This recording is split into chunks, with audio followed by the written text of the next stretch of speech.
A lot of narratives for the NFC South this upcoming season, like the Buccaneers. Can they repeat and win the division? Can the Falcons with Michael Penix finally take over the South? Will the Panthers be able to achieve their destiny and actually put together a good season? And the Saints, will God help them?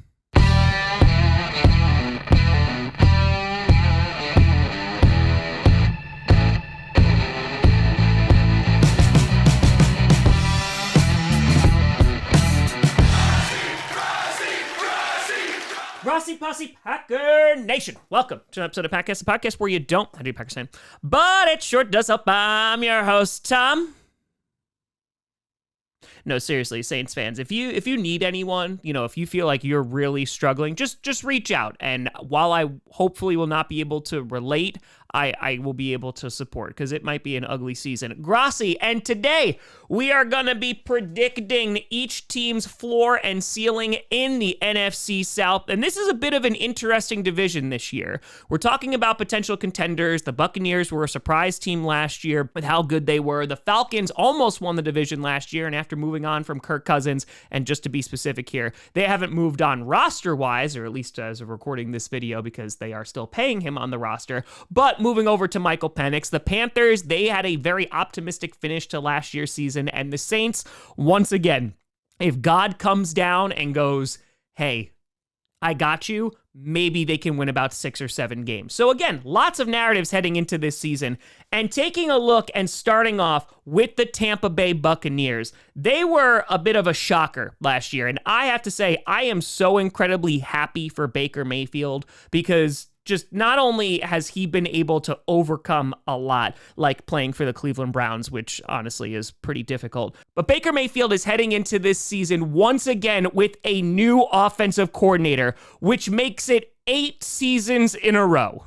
Oh, this is all confusing. Why do I have to keep learning new things? And the fact that he's still putting up numbers, good for you, Baker. Good for you. But still, the efficiency of their offense, not only in the passing game, but also in the ground game, was super duper impressive. And while there was a lot to be desired from their secondary, their run defense just continues to be one of the best in football. Looking at last year, they were top 5 in each of these categories. In points per game scored, they were 4th. In rushing yards, they were 4th. And in passing yards, they were 3rd. So a really impressive outing for Baker Mayfield. And I know that Buccaneers fans have some issues with Todd Bowles and have had issues in the past with maybe how aggressive he can be, and still, they're able to put up really good numbers on the offensive side of the ball. Taking a look at the defense, they were dead middle here in points per game allowed at 16th. They were the 4th best run defense, and they were the 29th worst passing defense. So like I said, some to be desired in the secondary, but their run defense continued to be good, and ultimately, it still gave them a trip to the postseason. And they had a pretty good offseason. Levante David coming back, Chris Godwin coming to terms to an extension, so Godwin and Evans are going to remain on the Tampa Bay Buccaneers, just like they need to be. And taking a look at the draft, they shocked a few people by drafting a wide receiver with their first selection in the first round with Igbuka, who I think was probably the most NFL-ready wide receiver to come out of the draft. And when examining why they even did this, you look at Mike Evans and Godwin, and while they are both very, very good wide receivers, they have some injury issues as they are getting older. And now to have Igbuka in there to potentially be wide receiver 3, I know that they just drafted a wide receiver not too long ago, but to have a guy that they could fill in as wide receiver 3 and eventually emerge, hopefully as a wide receiver 2, wide receiver 1, because otherwise I don't know why you're drafting a wide receiver in the first round. I can see this offense just trying to get a little bit younger, and if there's going to be guys who are going to be missing time due to injury, this is a nice way to have some insurance against that. They also spent their next couple of picks addressing the defense and the secondary as well, hoping that they can get some value there, and hopefully, they can stop a cold a little bit better. And taking a look at their home schedule, their opponents are not the absolute worst. Of course, they're going to have their division rivals, but they're going to be going up against some tough opponents like the Eagles, the 49ers if they're any good, the Cardinals could be sneaky good, but other than that, it's pretty winnable. They're going up against the Jets, the Patriots, of course, the Saints, the Falcons, and the Panthers, and I think the Falcons will give them some potential problems, especially early on in the season when they're playing them week 1 with Tristan Wirfs missing the beginning of the season, so I could see the Falcons potentially having one up over the Buccaneers. However, their away schedule is a bit more difficult. Besides their division rivals, they got to go up against the Texans, they got to go to Seattle, they got to play the Lions, the Bills, the Rams, and who knows what the hell we're going to get out of the Dolphins this this year. And so it definitely isn't the easiest of roads. And like I mentioned before, having Wirfs out for the beginning of the season, it could be problematic, especially for their first 4 games. I wouldn't be surprised if they lose 2 or 3 of those first 4 games, depending on how long Wirfs is actually going to be out. That being said, considering how good their offense was last year, I think they are still going to be contenders, and they could be one of those dark horse teams that if they make the postseason, they could go on a run. It's really just going to depend on how the offensive coordinator does, and on top of that, what that secondary looks like, and as long as everyone's able to remain healthy. And so because of that, I have some really high expectations for the Buccaneers. I have their floor sitting at around 10-7. I don't think their schedule is too crazy, and I think it's pretty winnable. And again, they were pretty good last year, and I have their ceiling around 12-5. Now, of course, this could fall apart, whether it's injuries or Wirfs missing more time than anticipated, but ultimately, I think this is a pretty damn balanced football team, and if they're able to get some improvement in the secondary, that defense should be even better in terms of not only allowing passing yards, but in points per game allowed as well. And so because of that, I'm pretty damn high on the Buccaneers this year.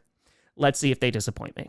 Following that, you got the Atlanta Falcons. The Falcons. They signed Kirk Cousins for 4 years, and now they are stuck with him on their roster. I gotta own up to it. We were drunk. No one wants Kirk Cousins, huh? Nobody. But last year, I had some pretty high expectations for the Falcons as well. I had their floor at 8-9. However, their ceiling at 12-5. Their actual record was 8-9, so it was at the floor. And now the reason why I was a bit high on the Falcons was not because of Kyle Pitts, but with Kirk Cousins coming in as long as he was going to be healthy, he is a good quarterback. Throw on top of that Bijan Robinson, because it's not Bijan Robinson, as he recently said in an interview. Is Bijan.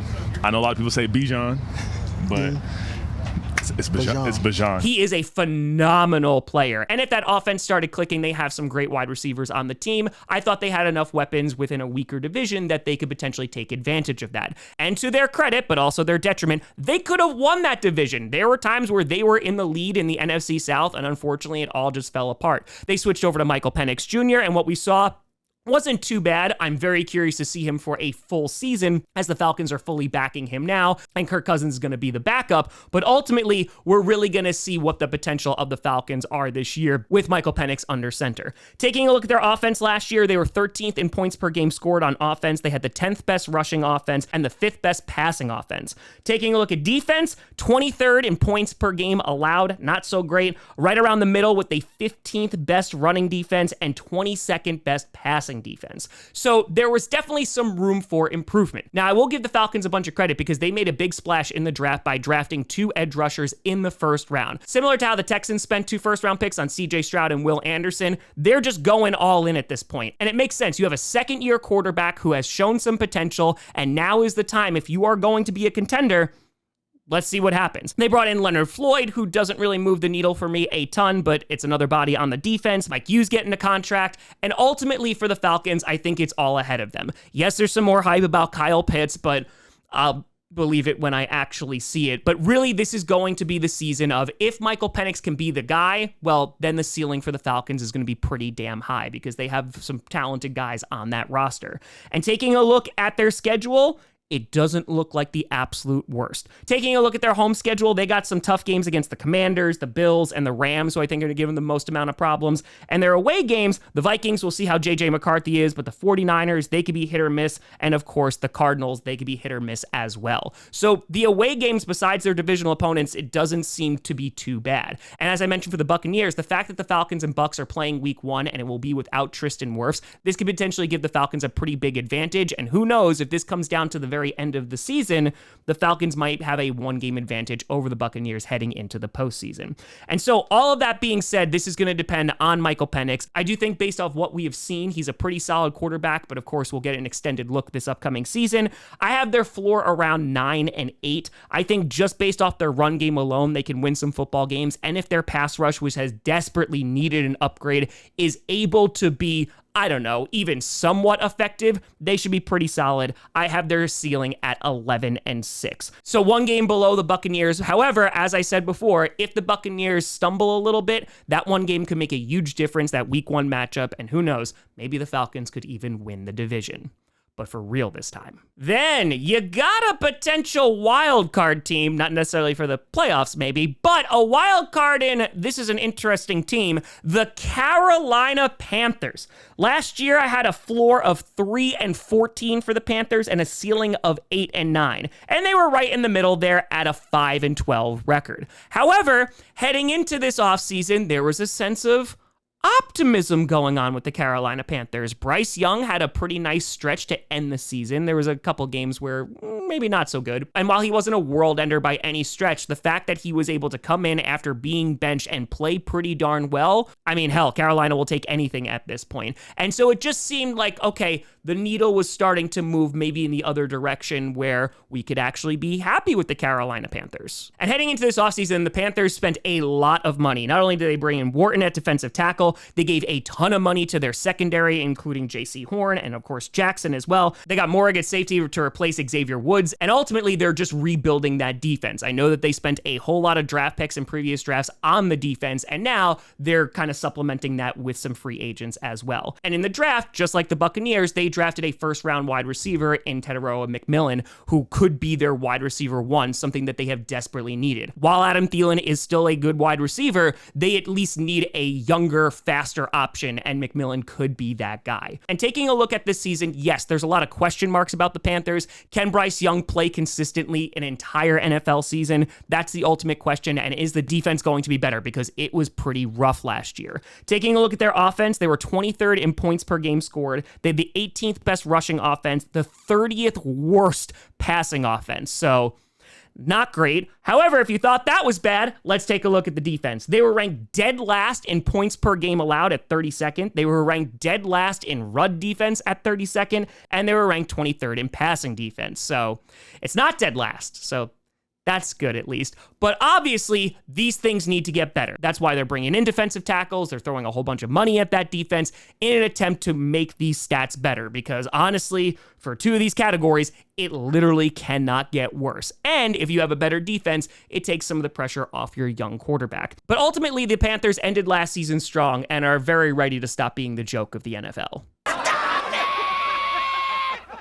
I have been publicly humiliated for the last time. And taking a look at this year's schedule, besides the division rivals, and I think they'll have some problems with the Falcons, they'll have some issues with the Buccaneers, and we'll see about the Saints. They got to go up against the Cowboys, Bills, and Rams at home, which I think are going to be some tough games. Again, we'll see about the Dolphins and the Seahawks. And away, they got to go against the 49ers, the Jaguars, and the Packers, again, besides their division rivals, who could be some tough games for them. But ultimately, I think their success is going to be determined on Bryce Young, if he can be that guy. And so while there is more optimism this year, I feel like this year is going to be a little bit of a stepping stone where they definitely could overachieve and maybe they can win a bunch of games. I don't know about wild card. I think it's a little bit too early. However, if you see some progress from Bryce Young, that's not what this season necessarily has to be. As long as you know that he's your guy, you can continue to build around him. So because of that, I have their floor a bit higher than I did last year. In fact, I doubled it from where we were last year. I have them at 6-11 as their floor and a ceiling of 9-8. I think if they're able to pull together a 9-8 season, that would be a huge success for the Panthers, because at that point, that either means that Bryce Young or the defense got better, and that's what you want to see, especially from who's supposed to be your franchise quarterback. And if they're able to have that assurance by the end of the season, well, things will continue to be optimistic in Carolina. And then finally, you got the New Orleans Saints, who, the Bears, they stole your Pope. If there's one team that the Pope should support in the NFL, it should be the New Orleans Saints. Are you going to allow that to happen, Saints fans? I say you just beat the crap out of the Chicago Bears. I'm just saying, that's what people are talking about. But last year, the Saints, I did not have very high expectations for them. I had a floor of 5-12 and a ceiling of 9-8, and turns out they hit the floor. They were a 5-12 team. And for the Saints, it has been pretty rough going for their fan base. There will be sparks of like, oh man, like a Chris Olave will look really good. Derek Carr, of course, no longer on the team. He is no longer in the NFL, but it just seems like the Saints have not been able to regain their footing ever since Drew Brees left. That's a problem. And while I do think they have some talented players on their roster, last year's stats weren't the best. Taking a look at their offense, they were 24th in points per game scored. They were the 14th best rushing offense, which is pretty good, and 23rd best passing offense.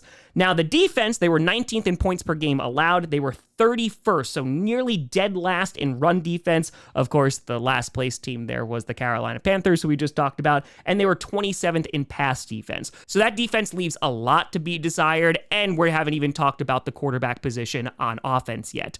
Now, talking about what the Saints did in this past offseason, they were able to save a bunch of money, and they also spent a good amount. They gave money to Juwan Johnson, Chase Young to kind of spruce up not only the tight end position, but also get after the quarterback. On top of that, Brandon Cooks, welcome back. He's on the Saints once again. They made the secondary better with Yadam and also Justin Reed, and I really, really like that signing. And of course, in the draft, they addressed offensive line yet again. They have been spending a lot of first-round picks on the offensive line. You gotta hope that now it's finally gonna be good. But the larger news was drafting Tyler Shough, and that is going to be the most interesting storyline with the New Orleans Saints this year.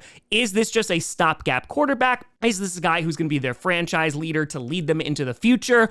Or it's just going to be pain and sorrow, and the Saints are never going to be good again? I don't think it's that, but this might be a pretty rough season, because not only do they have some contenders within their division, like the Falcons and the Buccaneers, they don't have the easiest of schedule based off of their roster and how good their current squad is. The 49ers and Cardinals, I think, will give them some problems at home, and away, they got to go to Seattle, they got to go against the Bills, they got to beat the Bears, remember they took your Pope, they got to go against the Rams, the Dolphins, and of course their divisional opponents as well. So I think it's a combination of, one, you have an unproven rookie quarterback who's going to be starting this year, and on top of that, their roster is still in the midst of rebuilding, retooling. And so because of that, I don't have their floor particularly high. And if Tyler Shough is not the guy, and they're just not really sure what they're doing at quarterback, this could be a very long season. So if everything goes wrong, I have their floor at 3-14. Again, that's if everything goes wrong. I do think that there are some teams that they are going to be able to beat this year,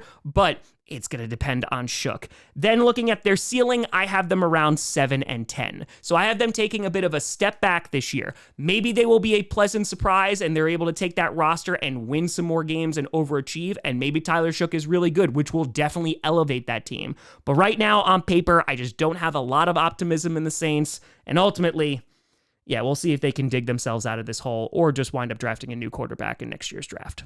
And so if these predictions go the way I think they will, I have the Buccaneers finishing first, the Falcons second, the Panthers third, and the Saints fourth. But let me know what you think down in the comments below. How do you think the NFC South is going to shake out? You guys, I'm at TomGrossiComedy.com, and a big shout and thank you to all the Patreon and YouTube members for supporting this channel. And thank you so much for watching. I'm Tom Grossi. And as always, go Pack Go.